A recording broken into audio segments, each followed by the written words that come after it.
At the beginning of a Broadway show, the lights dim, the music plays, and the audience waits for the spotlight to hit the stage.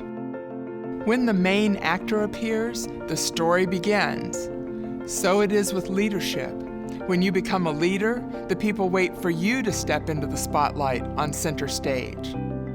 All eyes are fixed on you, waiting to see who you are, waiting to see what you will say and what you will do. After all, you are the leader. What if the spotlight appeared on that stage and you were not in it? What would happen then? The people would be confused. They would wonder where you were.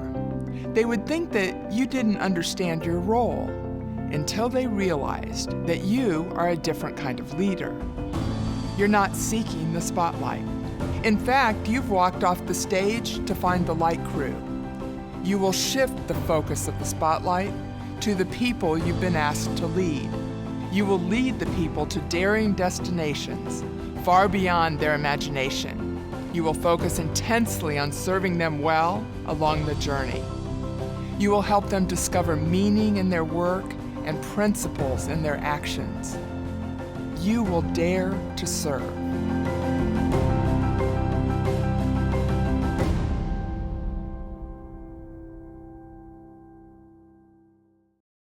Hello, my name is Cheryl Batchelder. I serve as the CEO of a restaurant chain called Popeye's Louisiana Kitchen.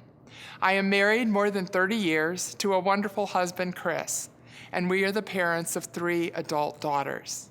My passion and calling is to develop great leaders, and as such, I am fascinated by leadership. What is great leadership? What are the traits of the leader that bring out the best in the people? How does the leader drive superior performance results? About 15 years ago, I began to study leadership with a newfound intensity. I'd been working for large public companies for over 20 years. I'd been promoted numerous times, and I'd worked for a wide range of people. Some were great leaders, some were terrible. I started looking at the traits of the leaders I had loved, the ones that had inspired my best performance. I discovered that the leaders I admired most weren't only great to work for, but they also led their teams to remarkable results. During this journey, I uncovered something that you in your heart of hearts already know. Our favorite leaders have motives that go beyond self-interest. They serve a purpose greater than themselves, and they serve us well. They shun that spotlight for themselves and instead shine the light on others. In doing so, they create an amazing work environment, and we perform our very best for them. This type of leader that exits the spotlight for the sake of the people is not often observed in the workplace, but easily evident in the leaders we admire in history. Think for a moment about Nelson Mandela, the man who gave his entire life to the cause of ending apartheid in South Africa. For this cause, he was arrested, charged with conspiracy against the government, and put in jail for life. For the sake of the South African people, he served 27 years in prison. And when he was finally released, the people elected him as the first Black president of South Africa. He was a leader who dared to serve the people of South Africa, a brave and selfless man. He loved the people so much that he dedicated his life to serving them well. If serving others well leads to superior results, why wouldn't all leaders choose to serve others well? Lack of courage? Fear of the cost? Over the next 8 weeks, this discussion guide will help you think about your leadership point of view.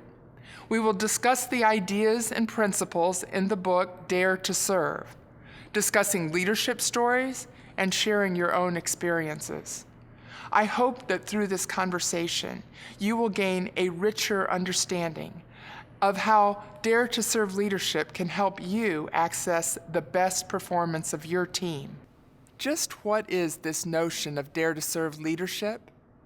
A Dare to Serve leader is courageous enough to take people to a daring destination.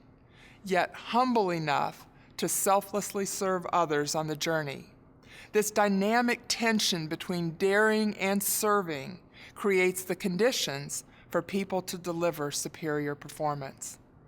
Daring and serving. Do you feel the tension between the leadership traits of courage and humility? You may be thinking, I've never met a leader like this. But think about it. Would you want to work for a leader like this? Would you want to be a leader like this? These are the conversations we will have together over the next several weeks. Are you ready to begin? Our theme for session 1 is this: whom will we serve? When I was named CEO of Popeyes in 2007, the performance of the business could not have been much worse. Sales were declining, guest satisfaction was worst in class, restaurant profits were down, morale was terrible. What better time for a grand experiment in leadership? We assembled a team of talented individuals. We locked ourselves in a conference room and began to debate how we would change the direction of this company. How would we lead Popeyes to sustained success? We began by talking about what kind of leaders we wanted to be. We started to make this list of traits that we admired in the best leaders of our careers. Interestingly, the conversation quickly turned to the opposite, the traits that characterized the worst leaders we'd met along the way.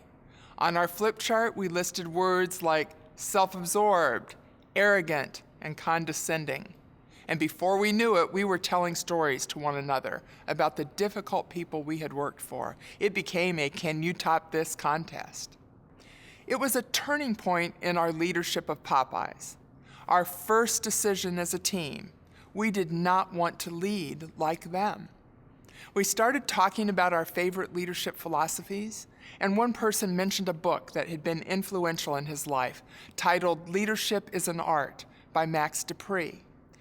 The book, published in 1989 by the then CEO of Herman Miller Incorporated, put forth a novel idea that leaders are stewards of the people and the organizations they lead. When leaders create environments where followers thrive, the business performs well. One member of the team said, "I think there's a name for this kind of leadership. Give me a minute to do a web search." He said there was a man named Robert Greenleaf who wrote about a leadership approach called servant leadership. It was about serving the people well above self-interest. That's it, serving others over self. We quickly agreed that this servant leadership notion would guide us going forward. But that led us to the second decision. If we were going to serve people well at Popeyes, who would we serve? We listed all the possibilities on a conference room flip chart.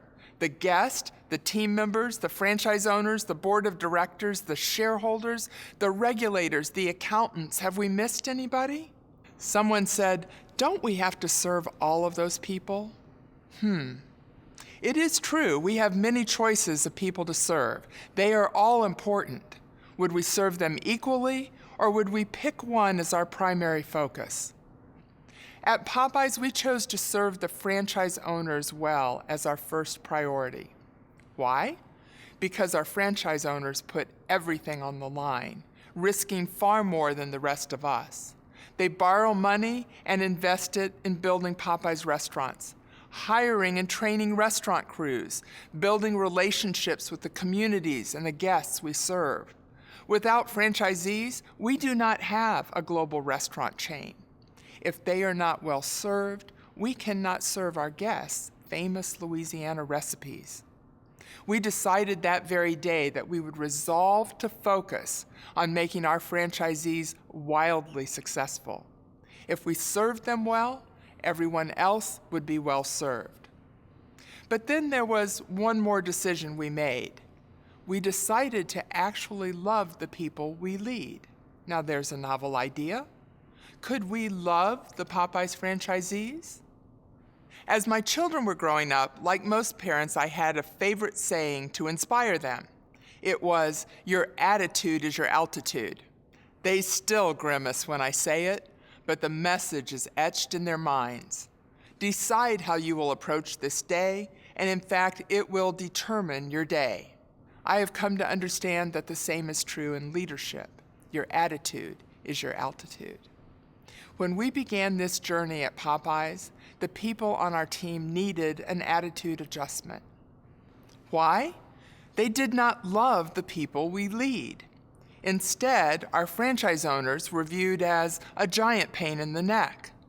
As long as we thought of them this way, we would not serve them well. I had the honor of meeting Colleen Barrett, President Emeritus of Southwest Airlines, a few years ago. Colleen started her career as an executive secretary for the founder of Southwest, Herb Kelleher. When he retired, he chose her to succeed him as president.